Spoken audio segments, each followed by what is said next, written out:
Hello everyone, welcome to SQL interview question. Question is how to find all employees who work in both department 101 and 102.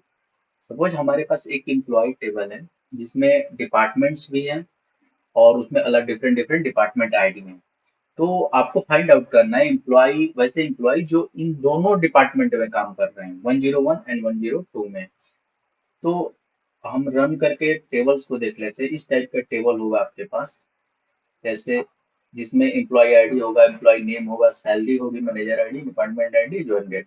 ये तो simple सा एक table है, but आपको question है कि how to find all employees who work in both departments 101 and 102। इन दोनों डिपार्टमेंट में कौन कौन से एम्प्लॉय काम करते हैं। तो पहली चीज तो सिलेक्ट, हमें क्या फाइंड आउट करना है, employee ID, emp underscore ID, ताकि हमारे सारे एम्प्लॉय निकलेंगे फ्रॉम इस टेबल से, ईएमपी टेबल से। यहाँ तक तो आपको एम्प्लॉय की आईडी निकल जाए। अब correct who work in both departments 101 and 102, यहाँ पे कंडीशन लग जाएगा, where condition where department department department underscore ID in, क्या हमारे पास दो है, 101 एंड 102।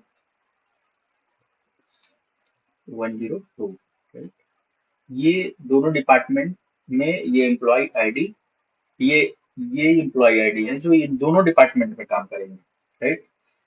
बट हमारे पास आपको दिख रहा है, जैसे इस टेबल में दिख रहा होगा, दो हैं, एम्प्लॉय आईडी वन है, मतलब डुप्लीकेट्स पड़े हुए हैं। तो इसके लिए हमें क्या करना पड़ेगा, ग्रुप करना पड़ेगा। ग्रुप किसको, एम्प्लॉय आईडी को ग्रुप ग्रुप बाय यूज करेंगे, group by PMP underscore ID, right. यहाँ तक तो ठीक है, यहाँ तक तो आपको एक एम्प्लॉय आईडी पता चल रहा है, हम करके चेक कर लेते हैं। ये आपको दिख रहा है 1 2 3 4 जो एम्प्लॉय आईडी है ये प्रेजेंट है, बट ये आपका राइट क्वेरी नहीं है। ये सॉल्यूशन जो देगा इसका रिजल्ट आएगा वो करेक्ट नहीं आएगा। करेक्ट इसलिए नहीं आएगा क्योंकि ये जो डिपार्टमेंट आप 101 और 102 कंडीशन डाले हुए हैं, इंश्योर नहीं कर रहा है कि ये एम्प्लॉय आईडी इन्हीं दोनों में केवल काम कर रहे हैं। हो सकता है इसके अलावे भी काम कर रहा हो, जो रिजल्ट आ रहा था 1 2 3 4 एम्प्लॉय आईडी। तो इसके लिए अगर हमें इंश्योर करना है कि जो एम्प्लॉय आईडी हो केवल इन्हीं दो डिपार्टमेंट में काम करे, उसके लिए हम क्या करेंगे, हैविंग का यूज करेंगे। हैविंग काउंट कर देंगे। काउंट क्या करेंगे, डिपार्टमेंट को डिस्टिंक्ट काउंट करेंगे। Distinct, DISTINCT, distinct department ID, department ID क्या होना चाहिए, ये 2 होना चाहिए, right? ये आपका करेक्ट क्वेरी हुआ है, जो रिजल्ट आएगा वो अब वो करेक्ट देगा। अब इसको हम रन करेंगे तो शायद हमारी ये जो टेबल है इसमें कोई नया रिजल्ट आए, बिकॉज हमारा ऐसा डिस्टिंक्ट नहीं होगा जो एम्प्लॉय आईडी इन दोनों में काम कर रहा होगा, राइट। तो लेट्स रन इट और चेक कर लेते हैं, नहीं है, राइट।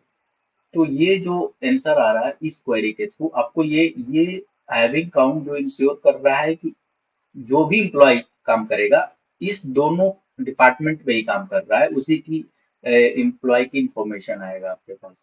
बाकी इसके अलावा अगर आप यहाँ तक देखोगे तो इसके अलावा ये इंश्योर नहीं कर रहा है कि जो एम्प्लॉय आईडी आ रहा है रिजल्ट में वो इन्हीं दोनों में ही काम कर रहा है, हो सकता है इसके अलावा भी काम कर रहा हो। तो आशा करते हैं आप लोग को समझ में आ रहा होगा। ओके।